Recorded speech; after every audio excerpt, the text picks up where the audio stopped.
Muy buenas a todos, es un placer tenerlos aquí un día más en el canal de Entendiendo la Fisiología y el día de hoy vamos a estar hablando de unos fármacos bastante peculiares, muy utilizados, apuesto que todos ustedes los han tenido que utilizar en alguna de sus presentaciones o tipos, y son los antiinflamatorios que realmente son bastante deducibles en su función, pues su nombre lo dice todo.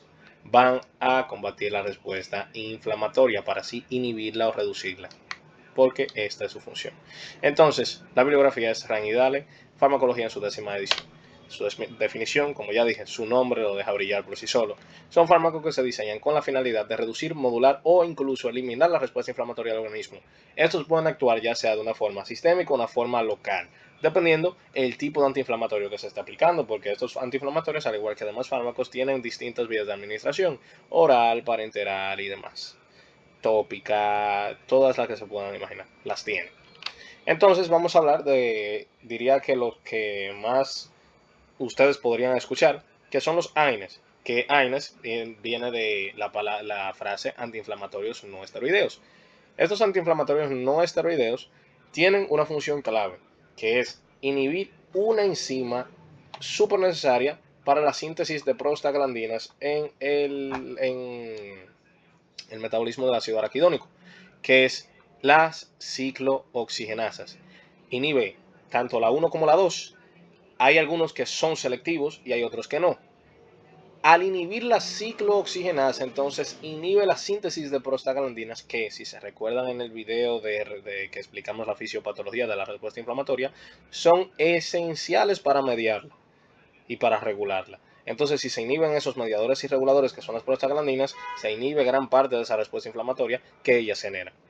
Hay varios tipos, pero se van a enfocar en dos grandes clases. Los tradicionales, que los tradicionales inhibían indiscriminadamente la ciclooxigenasa 1 y la ciclooxigenasa 2.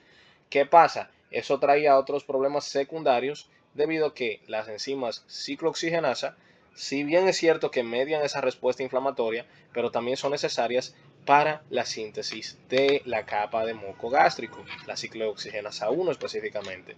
Entonces, si esta es inhibida, se inhibe la síntesis de ese moco y entonces eso puede generar otras alteraciones no deseadas a nivel gástrico, incluso una enfermedad ulceropéptica. Que de hecho, en el video explicativo de dicha patología decíamos que este es un motivo por el cual un paciente puede generarla, por un uso indiscriminado de AINES y mucho más si son esos AINES tradicionales que no son selectivos. Luego se diseñaron unos AINES que sí son selectivos para la ciclooxigenasa 2, que estos no tienen entonces esa contraparte gástrica que sí tienen los tradicionales. Entonces se les traje esta tabla para que vean todos los tipos de antiinflamatorios no esteroideos que existen. Ahí entran los ácidos propinoicos, los ácidos acéticos, los oxicams, los ciclooxigenasados selectivos, los salicilatos y los fenamatos. Todos estos AINES tienen la característica de eso, que van a inhibir la ciclooxigenasa, ya sea de una forma reversible, ya sea de una forma irreversible. Aquí al lado le puse las características específicas de cada uno. Por ejemplo, los ácidos propinoicos son una inhibición reversible no selectiva, por ende tienen ese rebote gástrico que se puede tener. Ahí entra el ibuprofeno, naproxeno, el ketoprofeno. Luego se tiene los inhibidores, los ácidos acéticos, que esos tienen una inhibición más potente y son selectivos, porque estos atacan a o sea, perdón, discúlpenme, no son selectivos. Estos no son selectivos, pero, ahí era que caía, estos no son selectivos, pero tienen una inhibición más potente en la ciclooxigenasa 2 que en la ciclooxigenasa 1. Pero está la posibilidad de inhibir la ciclooxigenasa 1, ahí entra el diclofenaco, indometacina y aceclofenaco. Luego entran los oxicams, estos de por sí no son selectivos, y entra el piroxicam y meloxicam. Los selectivos de la ciclooxigenasa 2, ahí entra el celocoxib y etoricloxib. Inhibidores, pero entonces estos, fíjense que esos que están aquí arriba tenían capacidad de ser reversibles. Ya los salicilatos entonces son dentro de todos estos los únicos que tienen una inhibición irreversible de las ciclooxigenasas de una forma no selectiva. Ahí entra el ácido acetilsalicílico. Entonces, ojo con eso, es una inhibición irreversible, el único de ellos que lo hace, no selectivo. Y finalmente se tienen los fenamatos. Estos tienen una inhibición reversible, indiscriminada de ciclooxigenasa 1 y 2, o sea, no selectivos. ¿Cuáles son los efectos adversos que pueden generar? Pues bueno, ya mencioné algunos. A nivel gastrointestinal, como ya dije, puede generar esas úlceras, hemorragia a raíz de esas úlceras y dispepsia por esa incapacidad y esa afectación a la mucosa gástrica, bueno, ya las paredes gástricas, ¿verdad? El endotelio, esas partes ya el epitelio gástrico, básicamente, esa parte. Debido a esas inhibiciones a la ciclooxigenasa 1. También puede tener afectaciones renales, generando hipoperfusión glomerular, retención de sodio y demás. Puede generar riesgo cardiovascular, habiendo riesgo trombótico, especialmente por inhibición de la ciclooxigenasa 2. Hay un riesgo hematológico debido a que la agregación plaquetaria se ve disminuida, eso específicamente por el ácido acetilsalicílico, y también pueden generar hepatotoxicidad.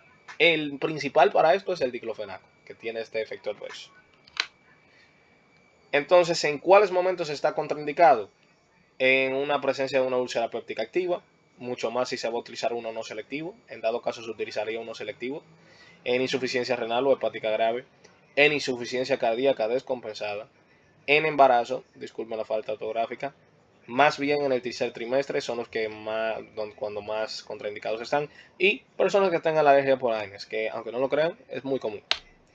¿En qué situaciones entonces se indican AINES? Indican para tratar el dolor agudo crónico, en presencia de fiebre, inflamación articular, para la dismenorrea, sí, y para la migraña. Ahora pasamos con otros tipos de antiinflamatorios, conocidos como los glucocorticoides, sí, el cortisol, los análogos del mismo.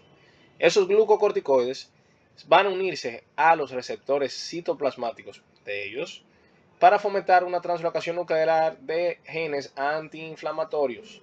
Entonces, estos genes antiinflamatorios van a llevar múltiples acciones antiinflamatorias. Inhibición de la fosfolipasa A2 y ácido araquidónico.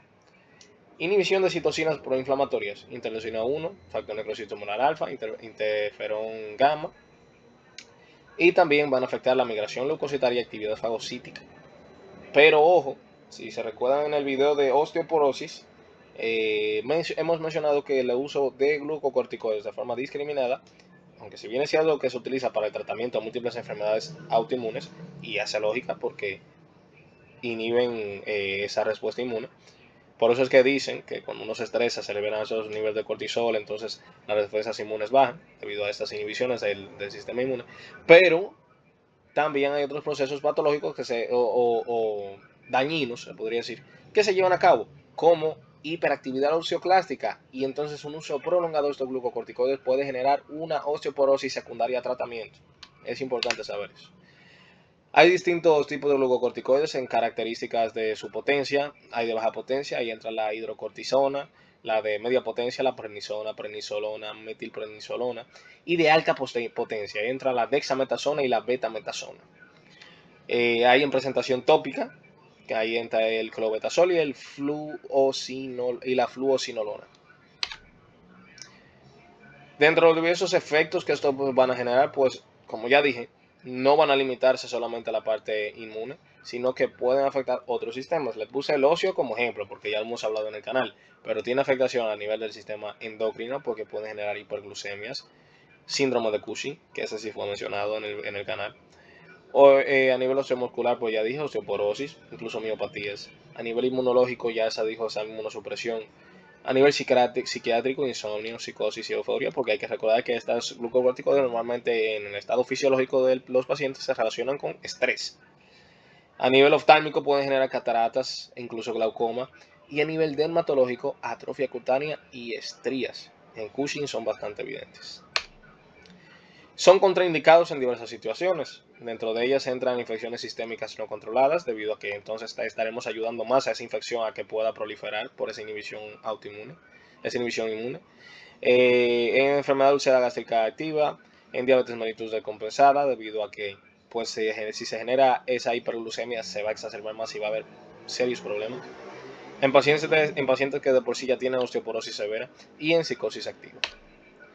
¿Para qué son indicados? Como ya dije, son utilizados para enfermedades autoinmunes principalmente, pero también se utilizan en asma grave, EPOC exacerbado, en shock anafiláctico, edema cerebral y también son utilizados para prevenir rechazo a trasplantes de órganos. Ahora vamos a hablar sobre otra categoría, que son los antiinflamatorios biológicos e inmunomoduladores. Estos son también conocidos como anticuerpos monoclonales. Estos anticuerpos monoclonales van a bloquear de forma específica citocinas y vías intracelulares, como la JAK-STAT, que es esencial. Estos también pueden inhibir lo que son receptores o ligandos específicos de estos mismos inductores de la inflamación. Dentro de los ejemplos, ahí vemos los anticuerpos antifactor necrosis tumoral, los antiinterleucinas y los inhibidores de la vía del JAK-STAT, que van a generar entonces esa inhibición de esos procesos proinflamatorios. Tienen múltiples efectos adversos, dentro de los cuales está que pueden hacer que la persona sea más susceptible a adquirir infecciones graves, al desarrollar neoplasias, reacciones infusionales, pancitopenia y hepatotoxicidad.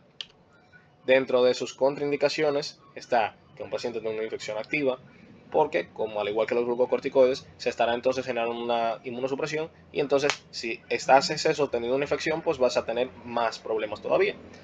Es una neoplasia que esté activa, es una insuficiencia hepática grave debido a su vía de eliminación y también en hipersensibilidad al biológico. ¿Para qué se indican? Artritis reumatoide refractaria, enfermedad de Crohn, que de hecho de esa enfermedad vamos a hacer un video específico próximamente, para colitis ulcerosa, para psoriasis severa y para espondilitis anquilosante. Ahora vamos con otros que también son conocidos, los antileucotrienos. Ahí entra el famoso Montelukast, que es utilizado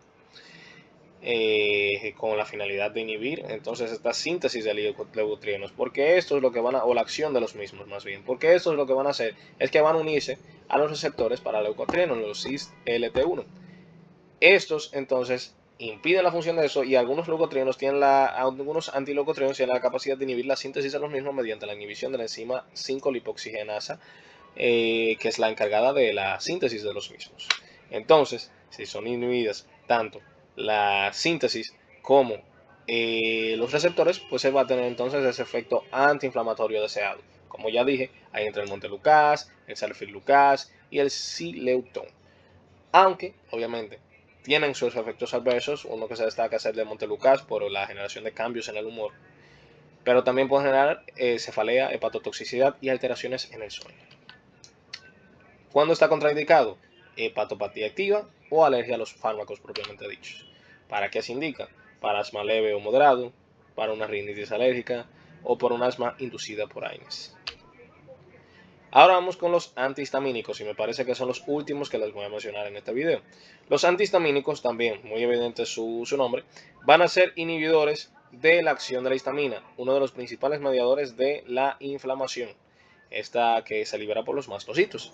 Esta histamina entonces va normalmente, lo que haría sería fomentar una vasodilatación, pero ¿qué pasa? Y un aumento de la permeabilidad. ¿Qué pasa? Se van a bloquear esos receptores histamínicos por parte de los antihistamínicos, los H1 principalmente, y esto va a disminuir el efecto vasodilatador que hacen y por ende esa permeabilidad capilar. Entonces, esto va a generar esa pérdida en el efecto vasodilatador y también hay algunos otros que incluso pueden regular la liberación de histamina haciendo acciones sobre los mastocitos, que son los responsables de la liberación de la propia histamina. Hay de primera generación y de segunda generación. Saber que entonces también tiene efectos adversos. Está el efecto adverso de sedación, que se asocia más a los antihistamínicos de primera generación, y están la capacidad anticolinérgica. Esto genera boca seca y visión borrosa y posibilidad de generar arritmias, aunque este último efecto adverso es raro.